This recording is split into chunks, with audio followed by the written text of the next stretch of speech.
So we'll move over to the lathe now and work on our spindle and bearing parts. The spindle itself here is made from a 3/16 nominal diameter piece of shaft material. We'll cut that at about 3.5 inches, and we'll go over to the bandsaw and I'll show you how to do that. Then for both our spindle and for the bearing or bushings, we'll be using the collet system on our lathe. Since this is a 3/16, this is I think a 5/32. We have collets that'll hold those pieces nicely and keep everything nice and centered for us. So let's move over to the bandsaw and cut that spindle piece down there, and then we'll go over to the lathe. All right, so I picked up some stock material from our room here. We're over at the vertical bandsaw. Works a little bit differently than the horizontal bandsaw. It doesn't have the same sort of clamping mechanism, which I don't think would be able to clamp on such a thin piece of material. So we're going to use the vertical bandsaw. To measure out our piece, we're just going to use a regular scale here. We'll set this at about 3.5 inches or so. Somewhere right about there. Doesn't need to be very precise, because we'll square that up on the lathe. So I can just use this guy like so. And just a little Sharpie, kind of mark off there. All right. And on the vertical bandsaw, as I mentioned, we don't have any good way of holding our piece, so we'll want to use a pair of locking pliers or something here to make sure that that part's not going to rotate on us. So we'll go ahead and start the machine. And we use a block of wood, both to keep things square and also as a push piece. We don't want to get our fingers anywhere near this blade here. One of the most common mistakes on this machine is to be right behind your workpiece as you're pushing it into the blade. And obviously if you slip or anything goes, your fingers or something are going to go into there. So we've got our mark on there. I'm just going to lay this on there, and I'm going to use this wood block. And we're just going to touch onto there.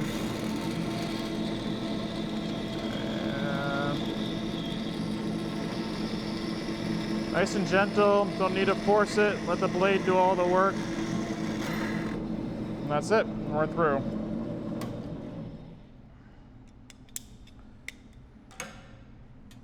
Okay, then we'll go take this over to our lathe. We do want to take the burrs off of that, so we'll stop by the belt sander on the way over there and clean that up.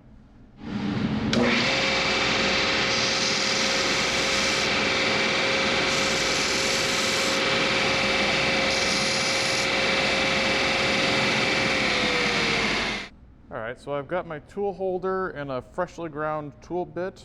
We're going to go ahead and load this piece into here so you can see how that's done. So we don't need this carbide bit in here. We're going to loosen these up here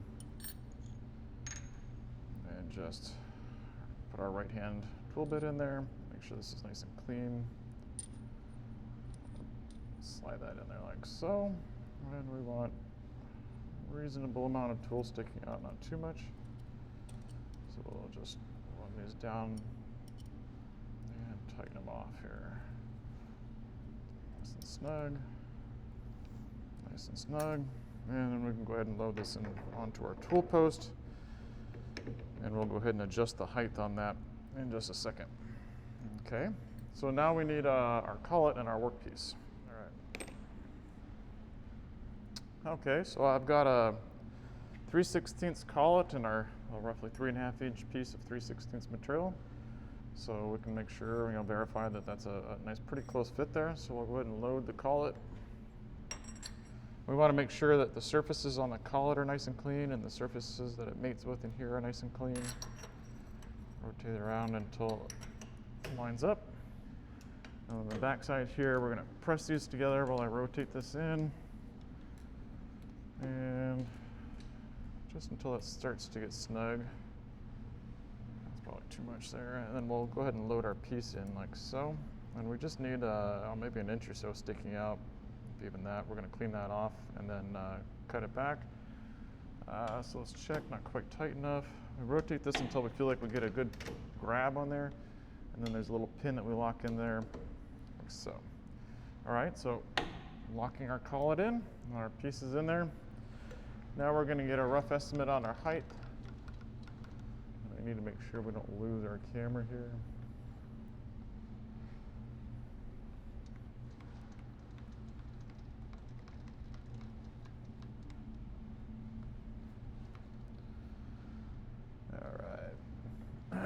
so we need to adjust our tool holder. So the first thing we're going to do is take a facing cut on the end of our part there, make a nice smooth clean faced.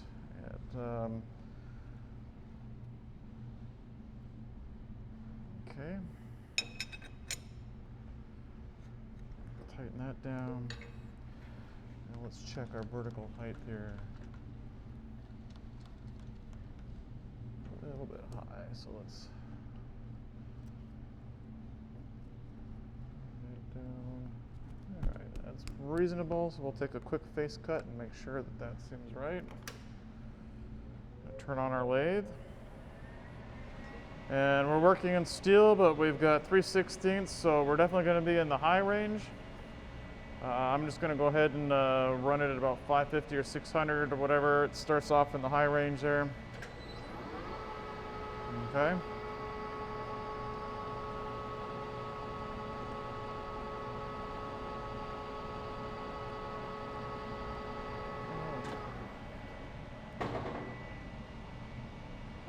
Looks pretty good. We're about on center there. We can double check here. Hopefully you can see it on the camera. Yeah, we're right at center. So that looks good. So we're going to take one good clean up face cut there.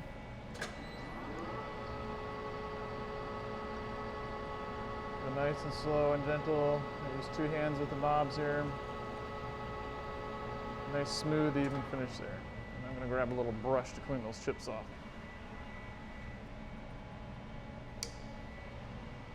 Okay, looks nice. So that's our face cut. Now we're going to do a little bit of a longitudinal. We're going to turn down the diameter, so we want to go ahead and move our tool post and angle our bit. So we have two cutting fronts. We've got the front of the blade right here, so we want that angled just slightly out from the face. And then this one here, which is coming back at slightly less than 90 degrees, we also want to be coming off just slightly off the face there. So it looks about good. And again, why you don't want to have any loose wires or jewelry or anything on here.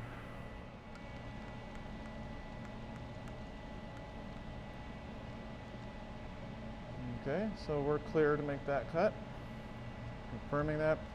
So what we're going to do is touch off on the end of our part here. Let's turn on our digital readout.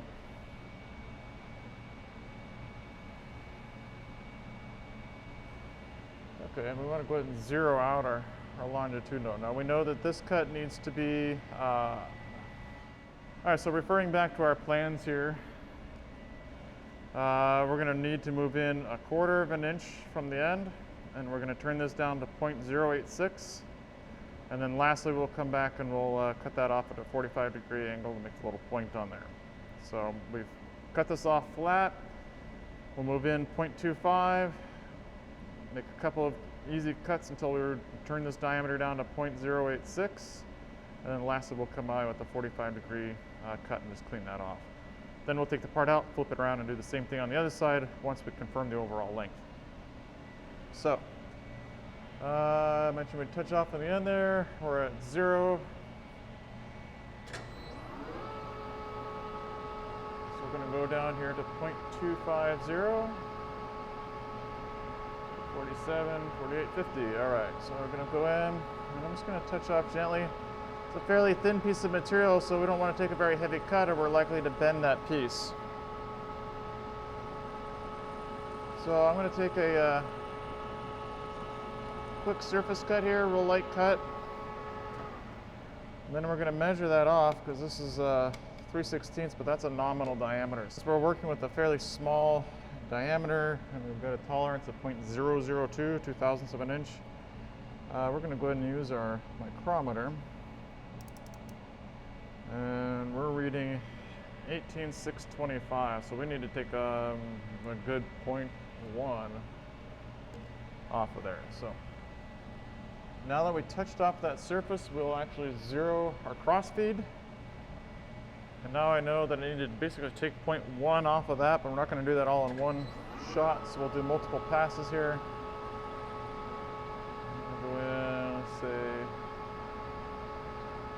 about 20, and then it'll give us 5 passes.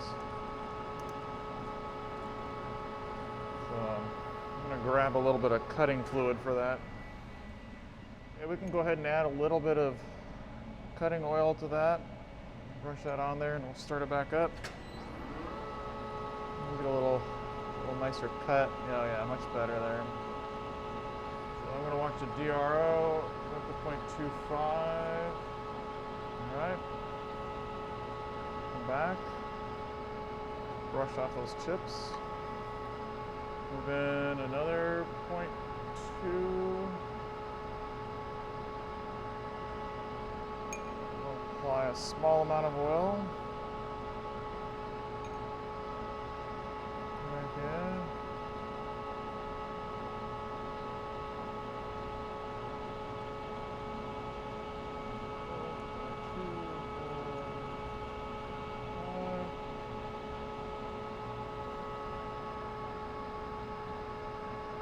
Now we're going to go to 0.6.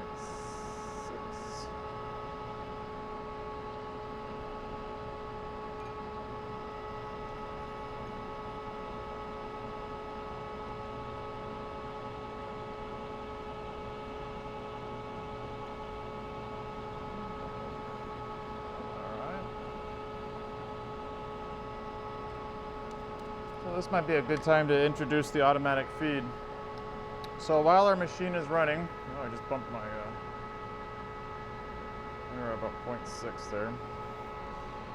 All right, while the machine's running, we'll demonstrate the gearing mechanisms here. All right, let's talk a moment about some of the automatic feeds on this machine. I mentioned earlier, this lever here controls both the cross feed and the longitudinal feed. And then this is a reversing gearbox, so it's kind of hard to tell without testing really what direction things are headed. So move well away from your workpiece, and we're going to work on the longitudinal feed, so we'll make sure that our lever is out. If we're in, then we're going to do cross feed. If we're out, then we're going to do longitudinal feed. And we're also going to flip down. So once I flip down, you can see this wheel is heading this way. We're moving out and away from the part. If I pull this lever out, it's going to reverse our gearbox. Now if I flip that in, we're moving in. So we want to go ahead and do this. We're going to try to get a nice clean surface cut on that. It's a lot steadier than trying to do it by hand. The trick though is make sure that we disengage that at just the right moment, or we'll smash into our part and destroy all the work that we've done. So we're going to bring that back up to the part. We're at 0.6. We're going to take another 20 thousandths off. So we're going to go to 0.8. And apply a light coat of cutting oil there. And we're going to go ahead and engage. So we got a nice even cut on there. Some nice spiral chips coming off, and I'm going to keep my eye on this digital readout. 17, 18, 19, 20, 21, 22, 23, 24, 24, 90, right on. All right, we'll back that off. And since we're about 20 thousandths or so from where we need to finish, let's go ahead and take a stop here. All right, so we're reading 104, and we're heading to 0.86, so we need to take about 18 off. So I'm going to go ahead and zero this. Clean our chips off here.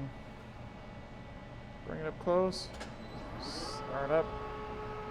So I don't want to do this all in one pass, so I'm going to take 15, measure one more time, and then we should be taking 3 thousandths for our last pass. It'll be a nice light skim coat. It should give us a nice good finish on there. So we'll dial this in about 12, 13, 14, just shy of 15 thousandths there. Move it up there, we'll engage our automatic feed. We'll take a nice, fairly light cut on that one.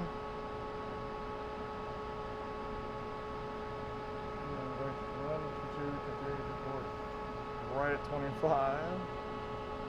We'll back this away. And there's no chips on there.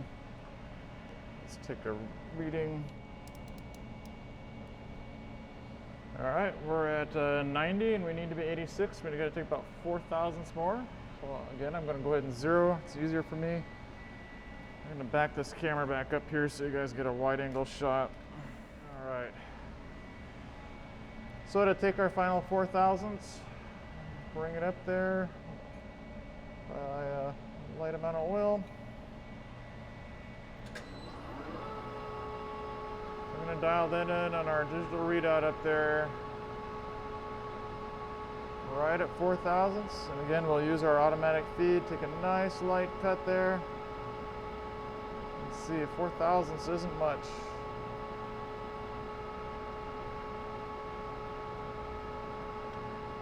So I'm going to finish this up right at 25. Shut this down. I'm going to back out and move back. And the reason I waited to that, this should be our last pass. Sometimes when you drag the tool back over there, you'll get a little bit of a mark on there or something like that. So when I'm done with that, I want to back the tool away before moving it out. And let's check our side. All right, so 0.808630, and I think we had plus or minus 3,000, so we could have been anywhere from 2,000, 0.088, 0.084. So we're right on the money there. All right, so let's cut that 45-degree angle on there. And in order to do that, we need to rotate our tool bit around. And our compound rest on here is already set at 45 degrees, marked off right there for us. So all we really need to do is turn our tool bit around. Okay, so we're just going to turn our tool bit around there a little bit so we can get a nice clean shot on that. And I'm going to see if our, this will reach over there. I think we're going to hit our camera. Whoa, just right there. Okay, so you can see the tip of our tool bit is right there. And we're going to be cutting the diagonal like this. So, all right, so I'm going to bring this tool bit up here and we're going to use this 45 degree to make the cut. But since we're cutting on the back side of our part, we need to actually change the direction of our rotation. So I'm going to lift up on the handle. So now our part is coming over towards our tool bit since our tool bit's on the back side here. So we'll just very gently cut that 45 on there. Get those chips off so I can see what we did.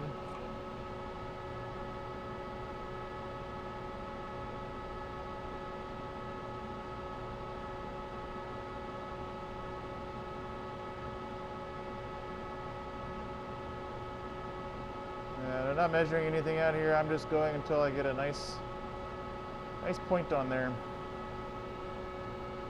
A little bit more.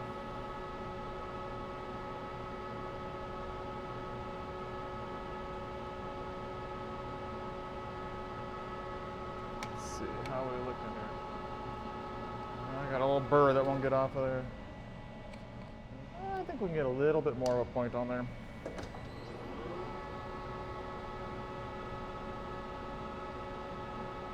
Go out and then bring it back. And just take a nice even cut there. There we go. All right, there's our 45 degree point on there. And then lastly, what we're going to do, you can still see that on there, is move our tool bit way out of the way. And we're just going to come back with a nice fine file and clean that up a little bit. So I mentioned earlier, one of the safety things is file left-handed when you're on a lathe. And this is a great time to bring that up. If I were filing right-handed, go back to the camera here, my whole body is over the turning parts of the machine. That increases your risk of getting caught up in the machine. And if something lets loose something kicks back, you're more likely to get it in the face. So we move our carriage, we move all our tooling and stuff well out of the way. And that'll allow us to kind of stand in here. And now if I'm left-handed filing, I'm working this way, and if the tool kicks, it should kick out of the way. If the part lets go, hopefully we're not in line with that.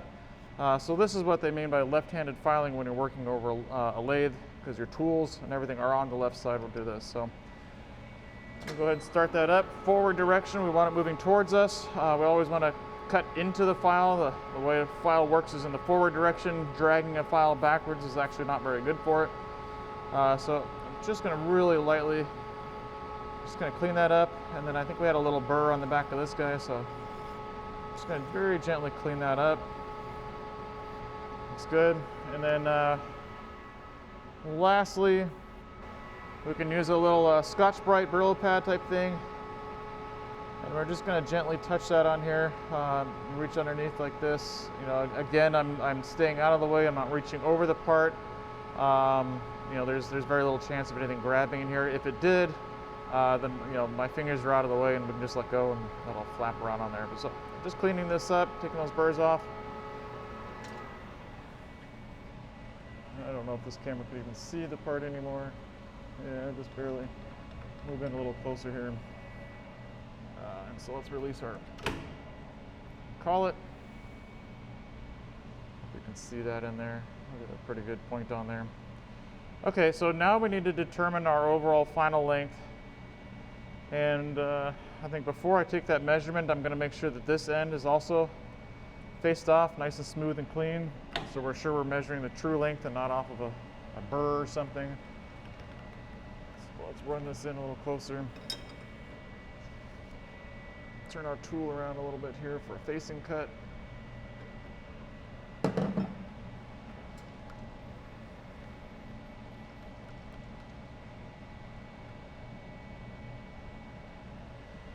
Okay, and we're just going to start her up, touch off in the center.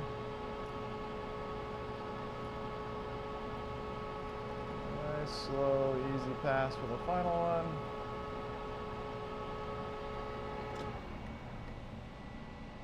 All right, so now we have a nice clean square edge on there. We'll pop that out of our collet. And now we need our calipers here. So we're going to take an overall length measurement on this guy. So we'll put that in there. All right, so we need to be at 325 and we're at 350 and 3380. Yeah, so similar to Daikin, you can use a Sharpie to do sort of the same thing. So I'm going to use the sharp edge of my caliper to scratch a little line in there. So maybe you can see that. So that's about 3¼ inches. So I'm going to stop just before that. Then we'll use our calipers to dial in the last little bit there. But this gives us a point to sort of aim for. We can get there a little more quickly. And if we use a little more oil, we can get there even quicker.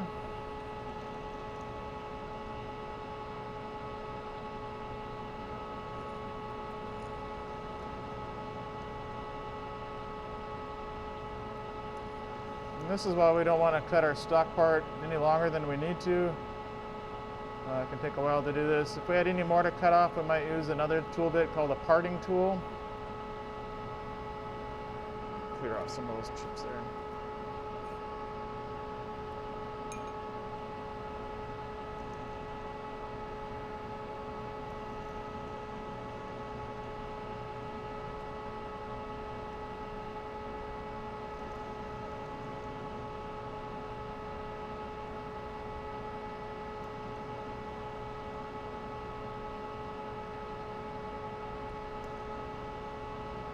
All right, we're pretty close, so let's get our calipers out and take a measurement on that.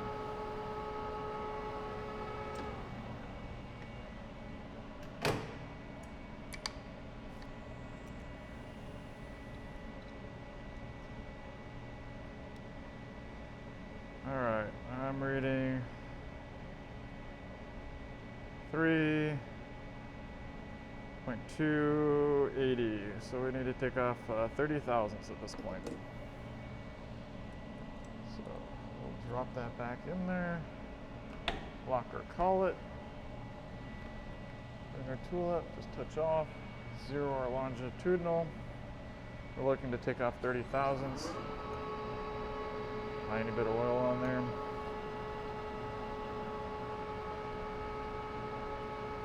So there's 12.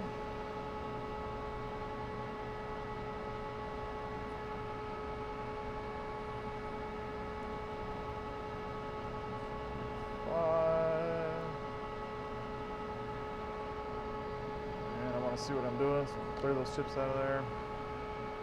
well, here. Usually when I get within about 5 thousandths or so, I take a final measurement on there. So we'll just go ahead and confirm.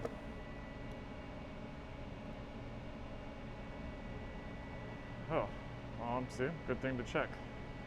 I was a little aggressive there. So I'll show it on this camera here, hopefully. 249 and 248 and a half maybe on there. So yeah, we're good. We have, what's our tolerance on that? Well, it's 3.25 plus or minus 0.01. So yeah, we're well within tolerance on that. Okay, so loading our part back up and preparing to make a longitudinal cut. And we'll swing our tool bit around again. Oh, something roughly about there.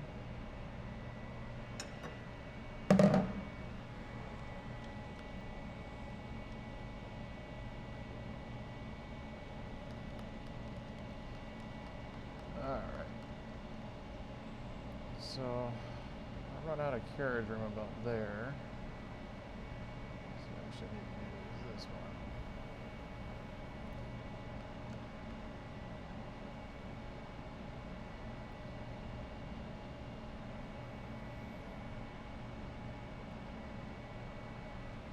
Okay, so once again, we're going to touch off our carriage, zero that for our longitudinal. We're going to go ahead and start the machine up over here, and we're going to take just that real light skim pass. We'll go ahead and use our auto feed here, and we're going to look to stop at 0.25. So there's 0.2, 1, 2, 3, 4, 5. Back off of this, and this gives us a chance to make sure we're measuring the true diameter. As I said, if your part's not perfectly round before you take this little skim cut, then you can't be real sure if Alright, so there again, 186, so we need to take off exactly 100 thousandths of an inch.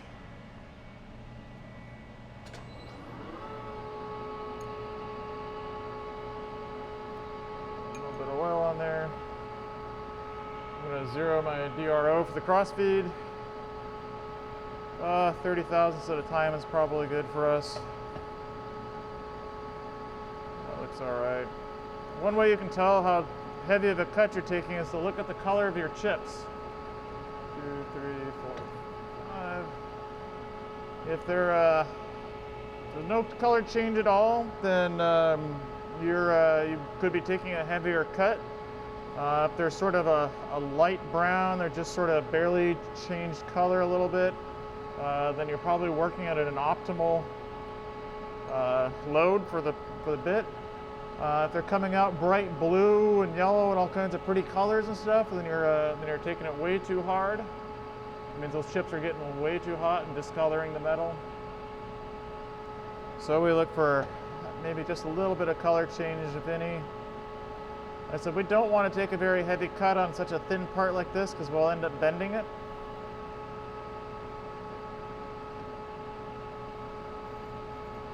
Alright, so that's 60 thousandths. We're going to go ahead and go up to 90, and then we'll take another measurement.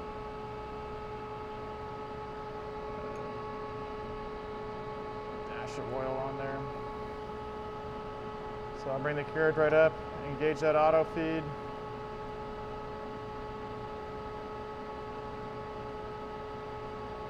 Auto feed's your best friend as long as you don't forget about it. 1, 2, 3, 4,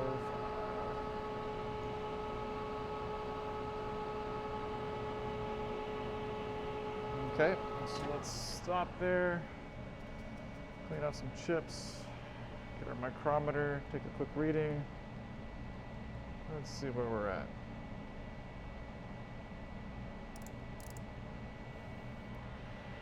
Oh, 96, so we got 10 thousandths to take off. All right, and I'll probably do this in a pass of 7 and then 3, and that should give us a nice finish. Since this is a bearing surface, we want to get a nice smooth finish on there as possible. So we'll take it kind of light at the end there. All right, so I'll go ahead and, what did I say, 7 and 3. So let's go to 97. Gauge. Well, that's a very light cut.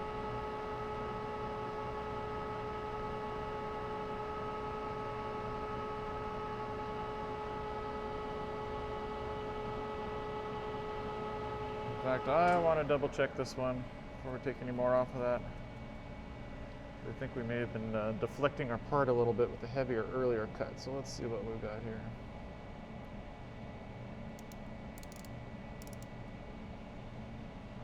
Oops, move that with my hand.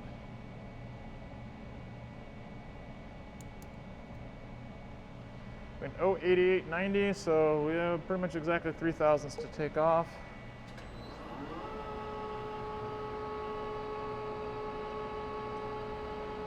Dash of oil on there.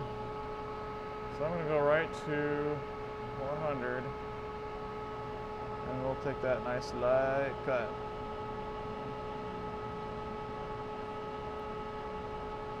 What is a human hair is what, 3 thousandths of an inch, so this is about the thickness of a human hair. I'm going to take that right up to 250, and then I'm going to back the tool out, and then we're going to shut off. And we'll move out of the way, brush that all off, and take our final measurement.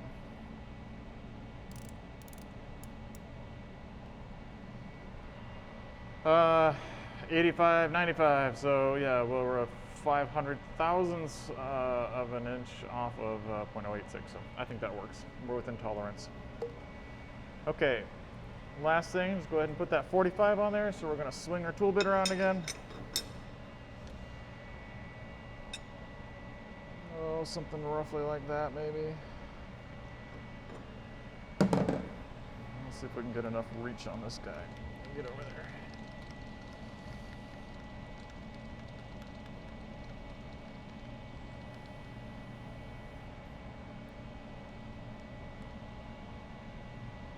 Okay, and you could just file this to a point as well. I think that's what it calls for in the plans. But we can also do it this way. Nice and easy. We don't want to bend our part.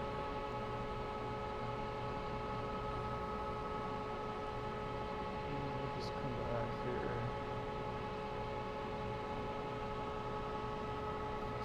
Take a look at that. We've got quite a little burr that's worked its way up in there. So let's go ahead and grab the file now. We'll move this whole thing out of the way. Make sure you can still see over here. Okay, I set my file here. Left-handed filing.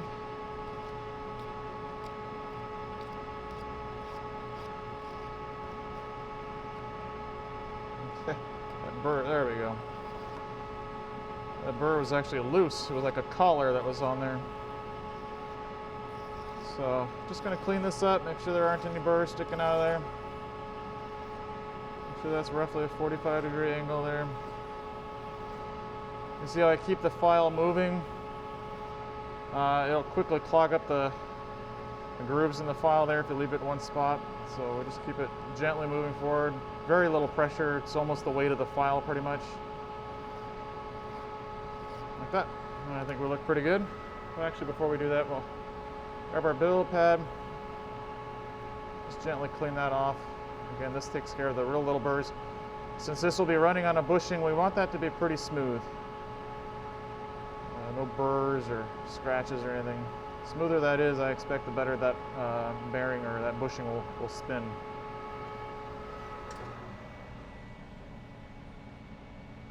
All right, release that.